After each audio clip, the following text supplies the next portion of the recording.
Velenje in z njim Slovenija danes žaluje za 3 žrtvami ponedeljkove nesreče v velenjskem premogovniku.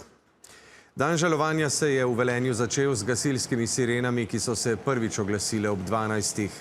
Delo v javnih zavodih, podjetjih in drugih ustanovah je obstalo, občani so umrle počastili z minuto molka. Po mestu so prekinili vsa gradbena dela, v lokalih v znak spoštovanja niso vrteli glasne glasbe. Popoldne se je na Titovem trgu zbrala množica Velenjčanov in se na žalni seji vnovič poklonila trojici preminulih rudarjev. Sirene se bodo spet oglasile natanko 10 minut čez 7. To je ura, ko se je v ponedeljek tragedija zgodila. Nato bodo v središču mesta za minuto ugasnili javno razsvetljavo.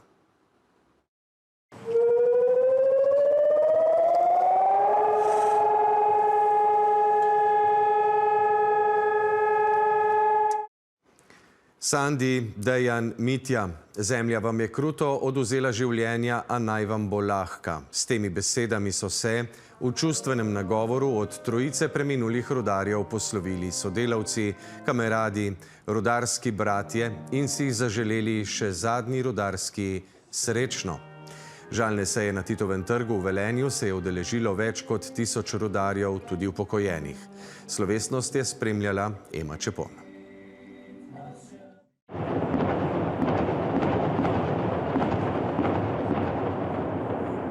Topovski streli so pozno popoldne odjeknili po Šaleški dolini. Še zadnji rudarski srečno je pokojnim kameratom izreklo na tisoče rudarjev, tudi upokojenih.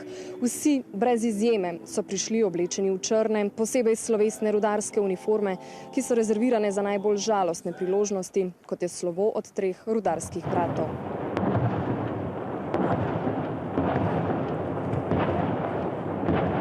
Titov trg je bil danes skorajda premajhen, da bi sprejel vse, ki so se želeli pokloniti preminuli trojici. V popolni tišini so spremljali žalno sejo in v mislih so čustvovali z njihovimi družinami, ki preživljajo najtežje dni svojega življenja.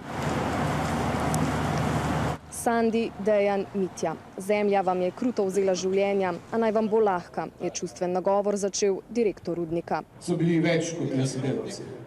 Bili so bratje, kamerati, ljudje, ki so se med seboj zaupali in delili res najtežje trenutke v teminah globin. In skupaj so tam tudi ostali. O polaganju vencev k spomeniku rudarja so zbrani stežka zadrževali solze. Nismo jih poznali, pripovedujejo številni Velenjčani.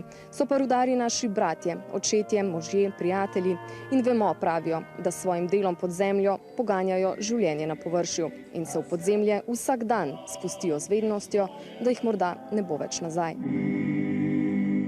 Žena je imela 3 brate, so bili vsi rudarji in imaš kak občutek, imaš pol, da nikoli ne veš, da bo prišel, ne bo prišel.